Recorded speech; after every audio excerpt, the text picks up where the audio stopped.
hayyoota baay'ee qabnaa. Waaqayyo haa galatu addunyaa kanarraa Waaqayyo Oromoo facaaseera. Oromoon biyya alaa jiru kun dandeettii baay'ee qaba. Akkuma kan biyya keessaa jechuudha. Inni alaa kun garuu irra caalaatti warra beekumsaan baay'ee guddatanii biyya isaanii ijaaran gidduu waan jiraataa ooluuf muuxannoo biyya kana jiru biyya galchuu hin danda'a. Kanaaf daqiiqaa muraasa isinii wajjin kan hin dubbadhu Oromoon wal gargaaruudhaaf fageenyi yookiin qaamaan akkas walirraa fagaachuun dhiibbaa hamaa irratti qabaachuu ni danda'a laata? Utuu biyya jiraatee immoo waan amma hojjechuu danda'u caalaa maal hojjechuu danda'a kan jedhu itti yaadeeni. Barri kunis immoo bara dijitaalawaati. Addunyaan amma nuti keessumaa 21st century kun deemteetu namni akka inni mana tokko keessatti neetwoorkii akka inni ta'u gooteetti warri feesbuukii dhaadannoo isaanii keessatti true connect jedhu kaayyoon isaanii nama walitti fiduuf. Walitti dhufuu hin danda'a. Karaa intarneetiitu walitti fidee.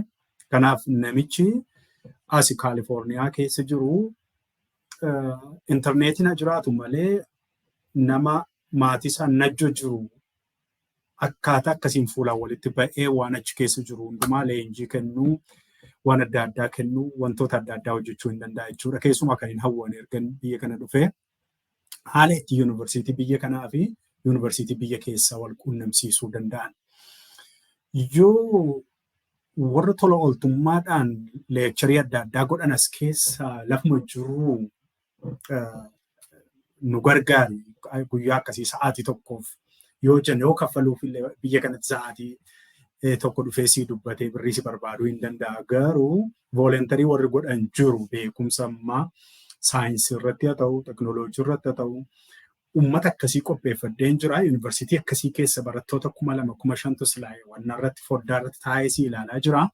Mee waan akkasii kana mata duree akkasii irratti illee nuu kenni, ibsa nuu kenni. Yoo jedhame har'a biyya alaa kana keessa namni saayintistii akkamii dubbisee qopheessuu hin danda'a jechaadha. Siruu neetwoork bara dijitaaliitiin intarneetiitu jira. Haayiskuulii wal quunnamsiisuun hin danda'ama. Manni amantaa walitti dhufuu hin danda'u. Beekumsi iddoo adda addaa jiru waan gaggaariin jechuu kooti. Waan gaggaarii wanta ta'e biyya galchuun hin danda'ama. Kanaaf wanta kana yaade wanti ani yaade kun maa inni walitti dhufnee karaa adda addaatiin biyya keessa beekumsa galchuu keessumattuu gama teknooloojii kanaatiin wanta jiru waa gashuun biyyatti gashuun barbaachisaadhaan laata waan jedhu yaada akkasii qabnaa. Mee ammaaf gara jalqabaa kanarratti namoota teknooloojii irratti jechuun teknooloojii gosa barbaade yoo ta'u ICT keessa kompiitara injiinaringiis ta'uu danda'a. Namoonni maastarsii isaa ol qabdan utuu nu dubbistanii wantoota pilaatfoormii mareedhaaf ta'u tokko wanti isinitti agarsiifnu hin qabnaa. Akkuma kana akkuma kana waan ajandaa gurguddaa sadiidhaa kan nu yaadaa jirru. Globaalii afaan namni manuma isaa taa'ee daa'ima xinnoorraa ka'ee kan itti baratu bifa kaarikulamiinsa baay'ee advaansi ta'een akka isaan baratan kana xumurree qopheessinee lafa keenyarraa. Gama teknooloojiitiin immoo teknooloojiisaa dhaqee sophisticated ta'ee sooftiweerii kireet gochuutu hin taane yookiin appilikeeshinii uumuutu hin taane waanuma xixinnoorraa waanuma sabni keenya beekuu qabu sadarkaa akkaawuntii banachuurraa ka'ee maal gochuu akka inni qabu yeroo duukaa fiigee maal akka inni godhu. Innumti barate mataansaa wantoota teknooloojii kana duukaa fiiguu hin dandeenye baay'ee need assessmentii nuti hojjennetu jira. Isa kanarratti wal gargaaruuf inni kan biraan immoo namoota dubbii onnachiisoodhaan dubbachuuf kennaa qaban dandeettii isaas qabanii motivational speakers namoota akkasii walitti qabnee jirra. Isaan kun tooppikii adda addaa irratti mata duree adda addaa irratti haasaa godhu haasaa daqiiqaa 5-10 isaan kana isiniin gahuudhaaf jenna.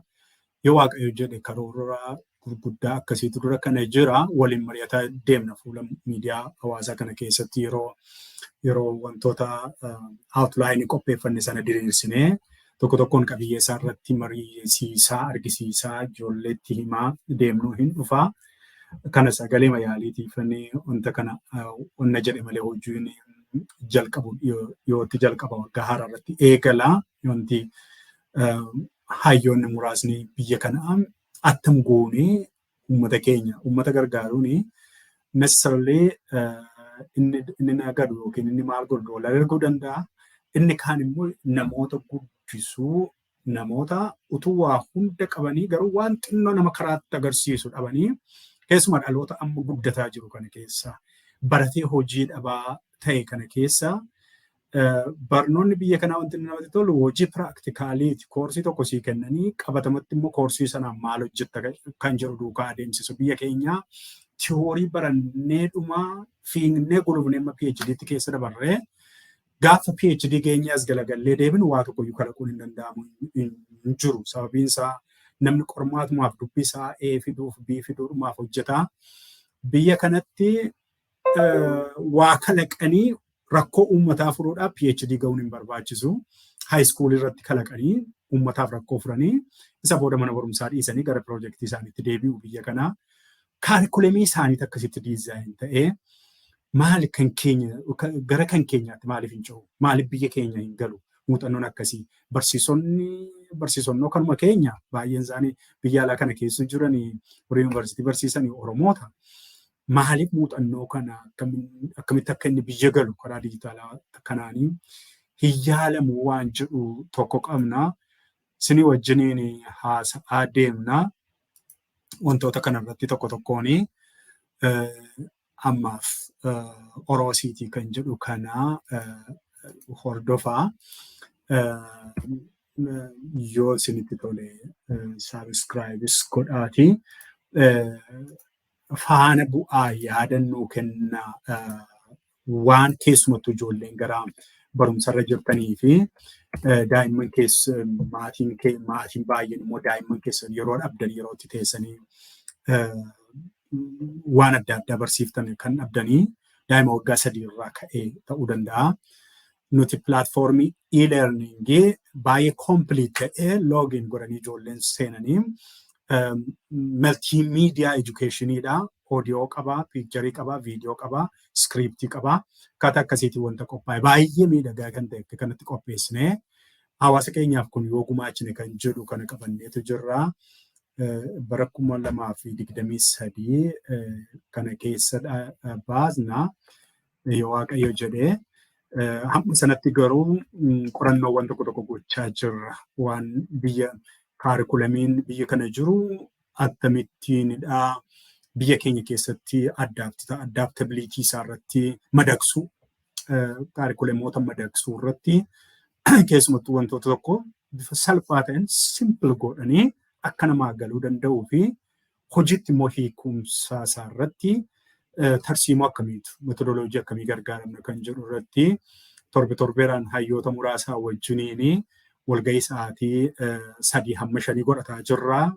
Dibeet goona hundumtuu yaada wixnee hirannee gallee irratti deebinee wal falmaadha jirra. Waan gaggaarii qopheessaa jirra. Gaafummaan ga'ee ifa goona garuu hammasitti chaanaalonni kanuma ta'uu. Fayyaa ta'a kun looreta keessanii beekan gulummaa ranaatiin.